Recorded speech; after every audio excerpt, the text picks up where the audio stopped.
अस्सलामुअलैकुम। इस वक्त मैं मौजूद हूँ अजीज़िया में, और अजीज़िया में कल से अजीज़िया से हरम के लिए जो बस सर्विस थी वो बंद कर दी गई है 11 जून तक के लिए। तो इसीलिए अजीज़िया में अब आपको रौनक कह लीजिए या फिर ये कह लीजिए कि हाजियों का हुजूम नज़र आएगा, क्योंकि हरम अब जा नहीं पा रहे हैं। तो जो भी अपनी इबादत है वो लोग अजीज़िया की मस्जिदों में कर रहे हैं। और असल में जो हज के 5 दिन है हमारे, उसमें लगभग हमें 45 से 55 किलोमीटर चलना होगा। उसके लिए थोड़ा सा अपना ख्याल रखिए और धूप में कम निकलिए, क्योंकि अभी एक हमारी बिल्डिंग के सामने पाकिस्तानी बिल्डिंग है, उसमें एक हज्जन का इंतकाल हो गया है। वो हरम गई हुई थी तवाफ़ करते वक्त। धूप की शिद्दत ज़्यादा है और धूप में अगर आप निकलें तो छाता वगैरह लेके निकलें, बिना छाते के आप लोग ना निकलें। तो अजीज़िया में इस वक्त जो चर्चा है वो इस चीज़ की है कि भाई जो अरकान है 5 दिन के, अगर किसी हाजी को नहीं मालूम तो वो एक दूसरे से पूछ रहे हैं। छोटी छोटी मीटिंग भी कर रहे हैं लोग, और हर बिल्डिंग के नीचे नमाज़ पढ़ने की जगह है।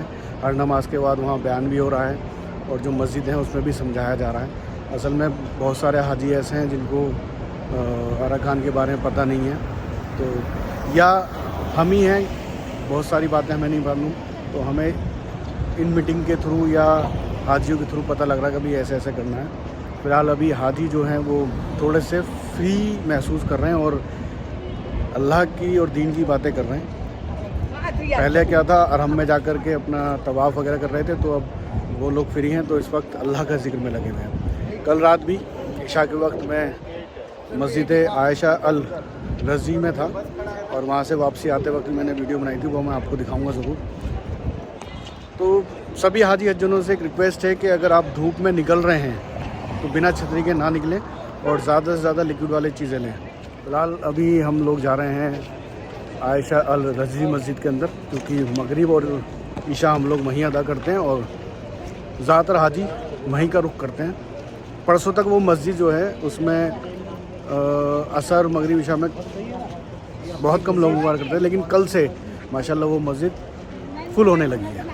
उसका सबसे बड़ा रीज़न है कि बसों का बंद होना, और ये बसें अब हमारी खुलेंगी 11 जून से, यानी कि हज के बाद। असर की नमाज़ के बाद यहाँ मौसम में थोड़ी चेंजेस आ जाते हैं। असर की नमाज़ के बाद थोड़ा सा मौसम अच्छा होता है, तो पब्लिक बाहर निकलती है, और ईशा के बाद जब हम लोग मस्जिद से बाहर निकलते हैं तो मौसम ऐसा होता है जैसे कि हमारी दिल्ली के अंदर अक्टूबर लास्ट और नवंबर स्टार्टिंग में होता है।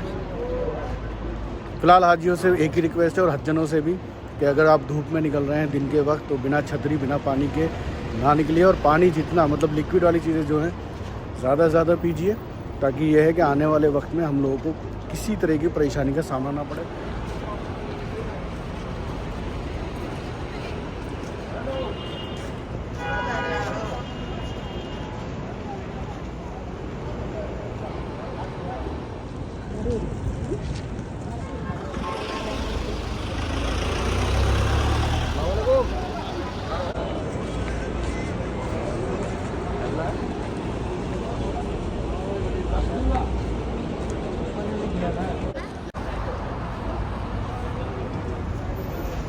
ये सामने मस्जिद है, लगभग हमारे होटल से 1.5 किलोमीटर दूर पड़ती है, और मस्जिद माशाल्लाह बहुत खूबसूरत और बड़ी भी है। लगभग एक टाइम में 50,000 आदमी इसके अंदर नमाज़ पढ़ता है। ये मस्जिद आयशा अल रज़ी के बाहर है हम लोग। ये उसका ये समझ लिए कि एक तरीके से सहन है, और इसमें यहाँ पर 2 वाटर कूलर हैं। इसमें एक ऑरेंज जूस है और एक अनार का जूस है, तो हाजी हज्जनों के लिए ये है। और बाकी यहाँ पर इफ्तार के वक्त आपको रोज़ा खोलने का टाइम के वक्त सामान सामने जो भीड़ आप देख रहे हैं, ये इस वक्त यहाँ पे इफ्तारी के लिए, मतलब इफ्तार रोज़ा खोलने के लिए आपको सामान दिया जा रहा है। ये मस्जिद की तरफ से होता है। मक्का के अंदर और अजीज़े के अंदर हाजी और हज्जनों के लिए बहुत अच्छे इंतज़ाम है, लगा के पानी से लेकर के खाने तक का इंतज़ाम है। अब इस मस्जिद में ही देख लीजिए आप, इसमें डेली इफ्तार यानी कि मगरिब से पहले आपको खाने का सामान मिलेगा। जूस और चाय तो यहाँ पे मेरे हिसाब से कंटिन्यूसली चलती है, मतलब मैं असर में भी आया तो चाय जूस वाटर कूलर में है, आप जितना चाय जूस ले सकते हैं। अगर चाय पीनी चाय पी लीजिए, जूस पीना है तो जूस पी लीजिए। और जो खाने के लिए दिया जाता है वो आपको मगरिब के टाइम, उसमें ये नहीं है कि लाइन लगानी पड़ेगी, आप अगर बैठे हैं तो ये ख़ुद आपको आकर के दे जाते हैं। अगर आपका रोज़ा है तो आप ज़रूर लीजिए, और रोज़ा नहीं भी तो ले लीजिए आप, कोई दिक्कत नहीं है हमको। अब देखिए यहाँ पे मैं आपको सामने दिखाता हूँ, ये इफ्तारी के लिए 4 सफ़े 4 दस्तरखान लगाए गए हैं।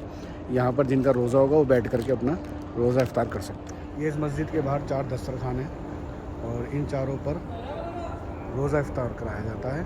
जो हाजी और हज्जन रोज़ा इफ्तार करना चाहते हैं वो यहाँ इफ्तार कर सकते हैं।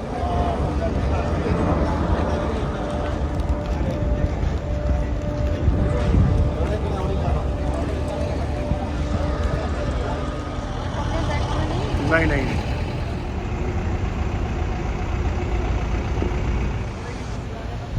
देखिए, नमाज के बाद लोग रास्ते में एक रेस्टोरेंट पड़ा है, वहाँ पर चाय और अपना खाने की तैयारी कर रहे हैं। फ़िलहाल हम लोग भी अपने होटल पे जाकर के फ़िलहाल खाएंगे आज, क्योंकि आज हमने अपने किचन में बनाया।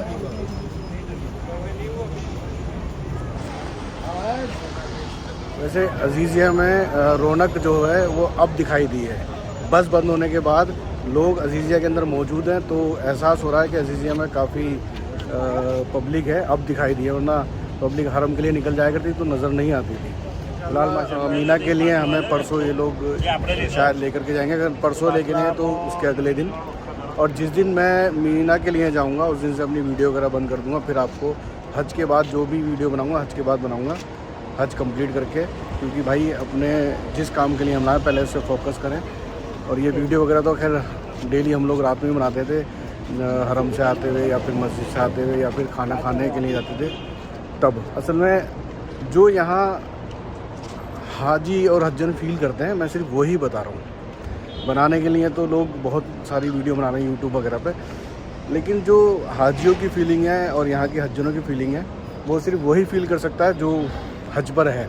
बहुत सारी बातें हैं जो मैं हज के बाद बताऊँगा, अभी नहीं, क्योंकि अभी उन बातों का टाइम नहीं है। हज के बाद इंशाल्लाह आपको डिटेल से सब कुछ समझाऊँगा कि अजीज़िया क्या है और अजीज़िया में क्या अच्छी चीज़ें हैं और क्या बुरी बातें हैं।